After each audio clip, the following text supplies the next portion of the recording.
आदाब नमस्कार। जब भी कहीं मर्डर होता है तो कानून जो कहता है कि उसको साबित करने के लिए कोर्ट में सबसे पहले पोस्टमार्टम रिपोर्ट होनी चाहिए, यानी डेड बॉडी तो होनी चाहिए। डेड बॉडी होगी तभी पोस्टमार्टम होगा, और पोस्टमार्टम रिपोर्ट के बिना किसी भी मर्डर साबित करना ये पुलिस के लिए बहुत ही मुश्किल होता है। अगर पोस्टमार्टम रिपोर्ट नहीं है, डेड बॉडी मिली नहीं है, तो बहुत मुश्किल होता है। पुलिस को सर्कमटेंशियल एविडेंस पे ही डिपेंड होना रहता है, जो कि बहुत मुश्किल होता है उसको सज़ा दिलाने के लिए।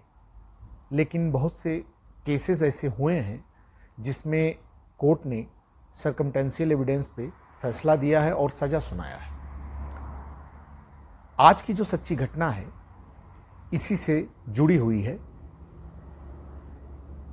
आज की जो सच्ची घटना है ये हरियाणा में एक जगह पड़ती है, यमुनानगर, वहाँ की ये घटना है। 2016 27 मई की बात है। एक वहाँ पे बड़े बिजनेसमैन थे, योगेश बत्रा। उनका प्लाईवुड का बिजनेस था। 27 मई 2016 को ऑफिस से घर आते हैं। उनकी पत्नी प्रियंका उनके साथ रहती है और रात में वो सोते हैं। सुबह प्रियंका उन्हें उठाने जाती हैं कि उठिए, अब नाश्ते का टाइम है और ऑफिस जाना है। लेकिन वो उठते नहीं हैं। प्रियंका बार बार उन्हें धक्का देती हैं, हिलाती हैं, काफ़ी देर तक उन्हें जगाती हैं, लेकिन वो उठते नहीं हैं। एकदम बेसुध पड़े होते हैं। प्रियंका को थोड़ा सा आभास होता है कि लगता है ये जिंदा नहीं है या बेहोश हैं। फिर प्रियंका चिल्लाने लगती हैं, शोर करती हैं, आसपास के लोग आते हैं। प्रियंका के फादर डॉक्टर होते हैं, योगेश बत्रा के ससुर, प्रियंका के फादर। उनको फ़ोन करती हैं प्रियंका, वो भागे दौड़े आते हैं। योगेश के माता पिता सब आते हैं, परिवार वाले देखते हैं। चूँकि प्रियंका के फादर डॉक्टर थे तो वो चेक करते हैं। तो प्रियंका से पूछते हैं कि क्या हुआ था। तो प्रियंका जो सिम्टम बताती हैं कि जो इनको देखा रात में, उन्होंने बताया कुछ दिक्कत थी इनको हल्का फुल्का। तो उस सिम्टम से प्रियंका के फादर ने कहा इनको साइलेंट अटैक आया है, हार्ट अटैक, जो कि कभी कभी साइलेंट होता है, इंसान सोते हुए में भी मर जाता है। ऐसे कई बार हुआ भी है कई लोगों के साथ। तो फिर चूंकि डॉक्टर वहाँ मौजूद थे, उनके कहने पे लोगों को कोई शक भी नहीं हुआ, नेचुरल डेथ डिक्लेयर हो गया। घर में एक आफत, परेशानी, दुखों का पहाड़। एक योगेश के माता पिता, वो भी परेशान। प्रियंका, उसके पति चले गए, विधवा हो गई। अगले दिन 28 तारीख हो ही गई थी। अगले दिन बिना किसी रीज़न के या किसी शिकायत के सबने उनका अंतिम संस्कार कर दिया। योगेश का अंतिम संस्कार हो गया। उसके बाद घर में तो मातम ही मातम है, सब परेशान है, माँ बाप भी। कुछ दिन धीरे धीरे बीतता है। योगेश के माता पिता बार बार ये सोचते हैं कि बहू के बारे में, अपने प्रियंका के, कि वो तो विधवा हो गई है और परेशान है, कैसे इसकी ज़िंदगी आगे बढ़ेगी, उसके बारे में लेके वो लोग चिंतित रहते हैं। कुछ दिन बीतता है, 1 महीना, मई के बाद जून आता है। योगेश के फादर को प्रियंका पे कुछ डाउट होता है। डाउट ऐसा कि उसकी चाल चलन, रहन सहन, बोल चाल, उनको लगता है कि एक विधवा को इस तरह से फ्री होके इतनी जल्दी नॉर्मल हो जाना, ऐसा नहीं होना चाहिए। उनको शक होता है। अब पता नहीं उनका बहन था या उनका शक था, क्या था, वो बार बार इस चीज़ को सोचते हैं। और प्रियंका का इस तरह से फ्री होके रहना और एकदम आराम से रहने लगी, आना जाने लगी, कोई मातम या कोई दुख ऐसा वो शो ऑफ नहीं करती, तो उनको शक होता कि इतनी जल्दी ये कैसे नॉर्मल हो सकती है। योगेश के फादर का शक बढ़ता जाता है। मई से जून हुआ था 1 महीना, अब जुलाई आ गया। जुलाई आ गया, उनके फादर को अंदर ही अंदर ये चीज़ बार बार उनको परेशान करती कि कुछ तो गड़बड़ है, और उनको बार बार ये लगता कि मेरे बेटे की डेथ नेचुरल नहीं हुई थी, ऐसा उनको शक होता है।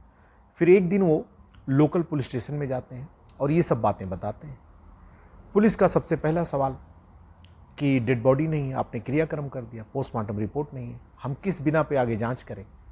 लेकिन वो बहुत रिक्वेस्ट करते हैं, पुलिस कहती है ठीक है हम देखते हैं। लोकल पुलिस ऐसे लगी रही इधर उधर, लेकिन कुछ उनको हाथ नहीं लगता है, और ना ही कोई योगेश के फादर को ऐसे सेटिस्फैक्शन मिलता है कि हाँ पुलिस कुछ कर रही है। फिर एक दिन योगेश के फादर एक प्राइवेट डिटेक्टिव एजेंसी को हायर करते हैं, जो जासूसी का काम करती हैं, प्राइवेट होती हैं, और बहुत लोग उनको हायर करते हैं, अपनी किसी चीज़ कोई इन्फॉर्मेशन निकालनी हो, किसी के बारे में पता करने हो, तो लोग ऐसा करते हैं। तो इन्होंने भी एक प्राइवेट डिटेक्टिव एजेंसी को हायर किया और सारी चीज़ बताई। वो तो प्राइवेट है, उनको पैसे चाहिए, उनको तो काम करना ही करना। ठीक है, उन्होंने प्रियंका को ट्रैक करना शुरू किया, उसका आना जाना, कहाँ उठती, कहाँ बैठती, किससे मिलती, सारी चीज़ें वो डिटेक्टिव एजेंसी वाले अपना करते, और उनको टाइम दिया कि हम जो जो रिपोर्ट हमारे पास आएगी हम आपको देते जाएंगे। एक दिन प्रियंका चंडीगढ़ जाती है, किसी दोस्त का मिलने को कह के वो जाती है। वहाँ पे एक पार्टी ऑर्गेनाइज रहती है, वहाँ पे प्रियंका दोस्तों से मिलती है, डांस वांस करती है, ड्रिंक वगैरह भी करती है। और उस पार्टी में ये डिटेक्टिव के 2 जासूस भी रहते हैं, वो भी इसको फॉलो कर रहे होते हैं। वो इसकी तस्वीरें बनाते हैं, वीडियोस बनाते हैं, और आते हैं उनके फादर को, योगेश के, दिखाते हैं कि ये सब हमने वहाँ से निकाला है। वो देखते हैं उसमें एक शख्स रहता है, वो प्रियंका के बहुत करीब रहता है, फोटो में वीडियो में दिखता है बार बार। अब इनका शक पुख्ता हो जाता है इनके फादर के, कुछ तो बात है। ये इतना खुश पार्टियां मनाने जा रही, भी 2 महीना भी नहीं पूरा हुआ बेटे की मौत का। उसके बाद योगेश के फादर को जो सबूत डिटेक्टिव एजेंसी वाले ने दिया, उन सबको उन्होंने इकट्ठा किया और एक दिन प्लान किया हरियाणा के डीजीपी से मिलने का, director general of police of Haryana. वो जाते हैं, मिलते हैं और उनसे ये सबूत दिखाते हैं और उनसे रिक्वेस्ट करते हैं कि हमारे बेटी की डेथ हुई है, ऐसा ऐसा है, और हमने अंतिम संस्कार कर दिया, लेकिन हमें शक है हमारी बहू पे, उसकी इस तरह की एक्टिविटीज़, इस तरह से रहन सहन। और हरियाणा के डीजीपी सब बातें सुनने के बाद उन सबूतों को भी देखते हैं, तो उस बात को बहुत गंभीरता से लेते हैं। उनको भी लगता है कि कुछ ना कुछ तो है इसमें। चूंकि ये यमुनानगर करनाल एरिया में जुरिडिक्शन में आता है, तो वो डीजीपी करनाल एसएसपी को फ़ोन करते हैं और उनको ऑर्डर देते हैं कि एक एसआईटी को गठित किया जाए, स्पेशल इन्वेस्टिगेटिंग टीम, एसआईटी को गठित किया जाए और इस केस को गंभीरता से जांच की जाए। अब चूंकि डीजीपी का ऑर्डर आ गया तो काम तो करना ही करना। हमारा सिस्टम देखिए, जब ऊपर से ऑर्डर आता है तब जाके लोग सीरियस होते हैं।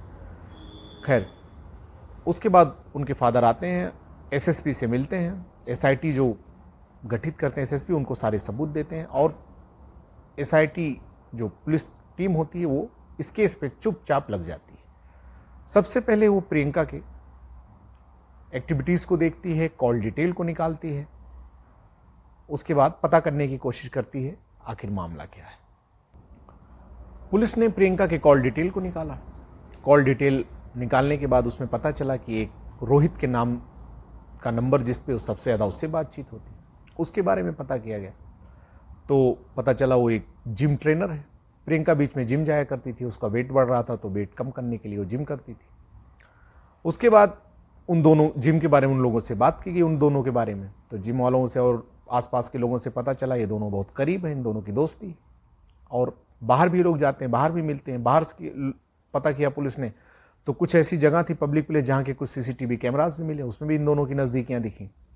उसके बाद इनकी कॉल डिटेल जब निकाली गई तो 27 मई 2016 जिस दिन उनकी डेथ हुई थी योगेश बत्रा की, उस दिन इन दोनों की रात में फ़ोन पे करीब 40 बार बात हुई थी। फ़ोन पे 40 बार बात करना एक शक ऐसे ही पैदा कर देता है।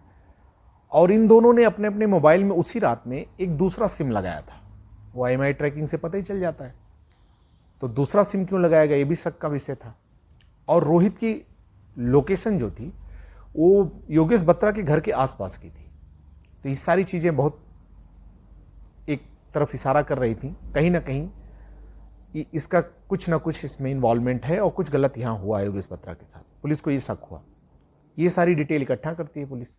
अब पुलिस ने इन दोनों का रिश्ता तो इस्टेब्लिश कर दिया कि दोनों करीब हैं, नज़दीकियाँ हैं, सारी चीज़ें। और कॉल डिटेल से अब इतना तो सबूत आ गया था कि रोहित से बात की जा सके।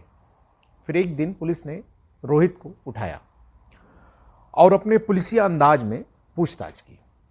उसके बाद ज़्यादा देर तक रोहित झेल नहीं पाया, टूट गया। फिर बताने लगा कि हाँ, हम दोनों का रिश्ता है, हम दोनों करीब में शादी करने वाले थे।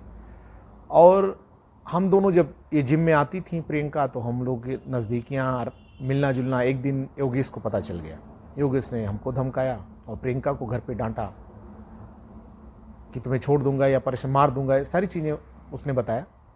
फिर इन दोनों ने तय किया कि अब योगेश को रास्ते से हटाना पड़ेगा, तभी हम दोनों एक हो पाएंगे।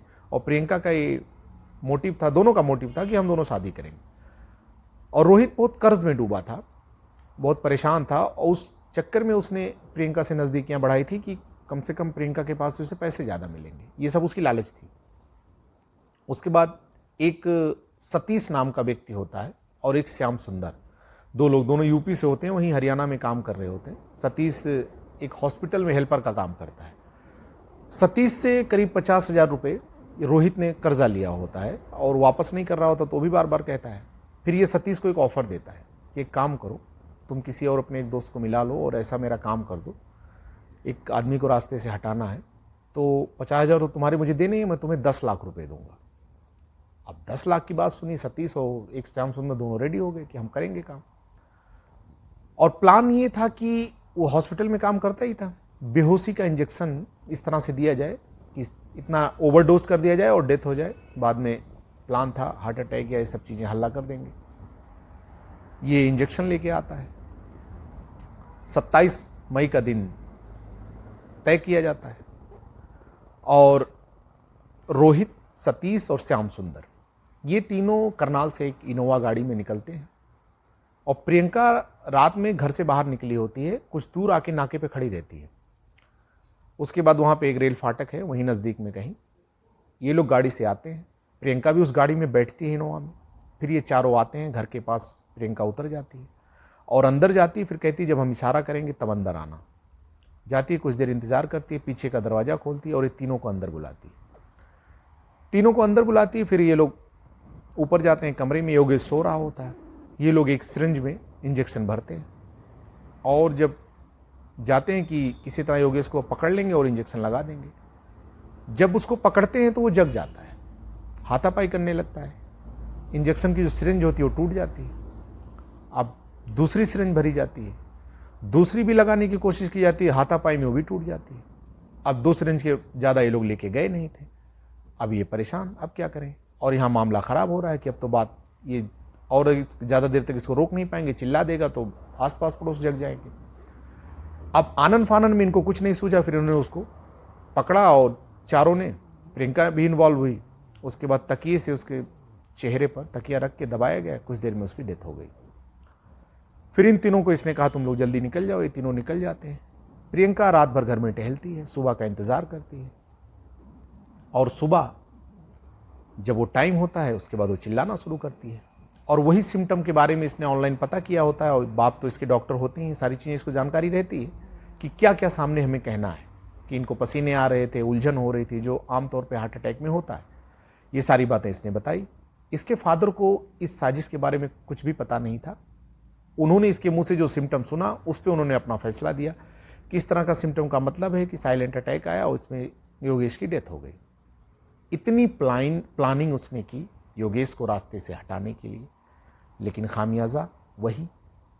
यहाँ सबसे बड़ी गौर करने वाली बात यह है दोस्तों कि यहाँ पे डेड बॉडी नहीं थी, पोस्टमार्टम रिपोर्ट नहीं थी, लेकिन पुलिस ने, उनके फादर को शक था, उस शक को उन्होंने शक को बनाए रखा और उस पर उन्होंने काम किया। पुलिस ने अगर नहीं साथ दिया तो वो प्राइवेट डिटेक्टिव एजेंसी में गए और उनसे जांच करवाई, डीजीपी से मिले। डीजीपी को लगा कि मामला गंभीर है, उन्होंने ऑर्डर किया। इस तरह से इस केस की जांच हुई और बिना पोस्टमार्टम रिपोर्ट के, बिना किसी डेड बॉडी को इन तीनों को अरेस्ट किया गया, जेल भेजा गया। बाद में चारों बेल पे बाहर भी आए। और 2021 में, 2016 के मामला था, 5 साल बाद 2021 अक्टूबर में ट्रायल कोर्ट का फैसला आया और ट्रायल कोर्ट ने इन चारों को कन्विक्ट किया और लाइफ टाइम इम्प्रिजमेंट, उम्र कैद की सजा सुनाई। कोर्ट ने ये बात कही, वहाँ पे मेंशन की कि जो 40 बार रात में इन दोनों की फ़ोन पे बात हुई थी उसको उन्होंने मेन मुद्दा बनाया और उसको पॉइंट किया कि इतना बात करने का मतलब आखिर क्या होता है? 40 बार रात के 12-1 बजे कोई क्यों किसी को फ़ोन करेगा? और बार बार सिम चेंज किया गया। तो इस पॉइंट को उन्होंने सीरियसली लिया और इन चारों को कन्विक्ट किया, जबकि यहाँ पे सारी चीज़ें सर्कमटेंशियल थी। लेकिन नहीं, बिना पोस्टमार्टम, बिना डेड बॉडी के भी केस को अगर सही दिशा में जांच की जाए, सही से रिपोर्ट की जाए, सही से चार्जशीट फाइल की जाए तो सजा होती है, और हुआ भी। ये चीज़ें सामने आई। प्रियंका को क्या मिला? कुछ भी नहीं, सिर्फ जेल। तो ऐसा क्यों करते हैं लोग? ये सोचने वाली बात है। क्राइम होता है, हम आपके बीच में होता है, सामने होता, हम देखते भी हैं, और क्राइम होने के बाद लाखों करोड़ों लोग उस केस को देखते हैं, और उन्हीं में से कोई आगे चल के क्राइम करता है, जबकि उसको ये पता था जब क्राइम एक हुआ था, हमने न्यूज़पेपर में या टीवी में देखा था, तो उसमें सजा भी हुई थी।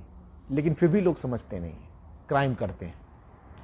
लेकिन परफेक्ट क्राइम कोई नहीं होता है, एक ना एक दिन सजा होती है और क्रिमिनल पकड़ा ही जाता है।